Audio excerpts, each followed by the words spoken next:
Vincenzo's Gold Crypto Investing this February the 10th, I believe, 2025. Quick lunchtime update here. We're going to just briefly go over some of the coins and some of the gold stocks. Just a real quick, brief overview because I'm on lunch. Remember the bell notification, comment down below, subscribe to the channel, and share to get that truth and education and information you need. And if you would like to become members of Jabroni Killers, yes, for $3.99 a month, you can go down to the video description or the pinned comment.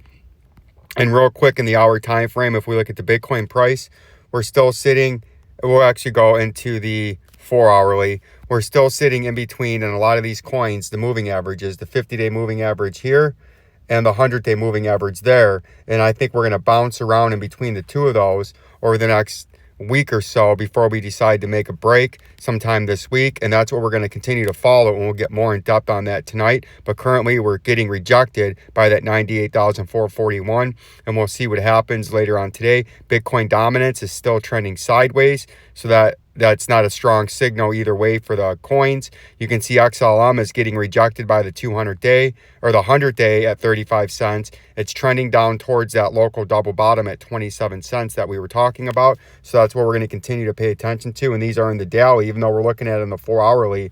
Those moving averages are set where it is in the daily. And we're still going to pay attention to see if there's a bearish cross of the 50 through the 100 in the daily time frame this week. So 27 cents is your major underneath support. 35 cents is your major overhead resistance. XRP is the same thing. You can see it's sitting below the 50-day moving average and the daily time frame at 258 and falling. And $2.18 200-day moving average. We do have that head and shoulders topping reversal pattern that we're paying attention to see if that is to be the case. And as we do know, our underneath target on that, which you can look at any of the prior videos from the past 3 to 5 weeks, we've been on top of this for all of you and kept you out ahead of this to keep you up to date and informed with the best analysis on the information that we have. And that's where we're still sitting, like we talked about yesterday. We're sitting in between these major moving averages in the daily time frame, the 50-day and the 100-day. We're squeezed in between them right now. AMP, we're firmly below all three of the moving averages, the 50, the 100, and the 200. We had a little local spike yesterday, but it quickly sold back off. And as we do know with AMP, if it breaks this double bottom, we could have a big downside. But I still do think in the longer term that it will come up. H-bar is also below the 50-day moving, 100-day and 50-day. It's getting rejected by the 100-day at the 24-cent level. 18 cents to 15 cents would be a technical target out of that head and shoulders that we have there. And H-bar, we'll look at that more extensively later on. Algo, remember, this is just a quick time update lunch. Algo, we're trying to get bouncing off that 27-cent 200-day, but we got to try to get over that 100-day moving average at 32 cents, or we're going back down potentially to 18 cents. We'll get more in depth on that tonight. DGB is the same thing.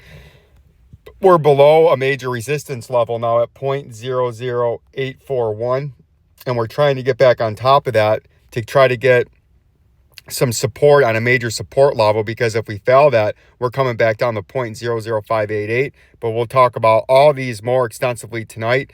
Quanta, you can see we bounced just above that $69 that we've been paying attention to, but it is still below the three major moving averages out there, the 50 at 107 and the 200 at 95. And we're sitting right at the major red resistance box, trying to get back above that. Iota, we're getting supported on this major underneath support. We did hit just above that 16-cent major lower support on this red trading box, but we're still below all three moving averages, and we're being supported on this support level at 22 cents. So we'll see if we can't get back above the 200-day in the daily, sitting there at 24 cents a little bit later on tonight. And also on the gold and silver bullion stock, I wanted to show you gold has hit 2,900, a new all-time high. Silver's up to $32. B2 gold's been on a little bit of a rally, but still suppressed. Kinross gold, my best performer that I have in my portfolio, has hit a 15-year high, I believe, today. It breached the $12 mark. And if we go way back left on the machine, you can see the last time we were over $12, right there, we were at $11, $12, that's 11, $12. The last time we were at $12 was back on January of 2012. So that is a 13.5-year high at Kinross Gold, and I do believe that's eventually going to $20. It's been on a tear. You can see from its recent swing low over the last 24 to 36 months, we are up 306%. I'm up over 130% on this, as I've been buying it for 4 years. Some at higher prices, some at lower prices, but an average price of $4.80.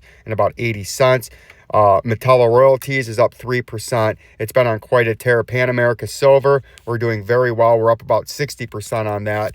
And you can see Pan America Silver year to date is up 32%. The last year, it's up 95%.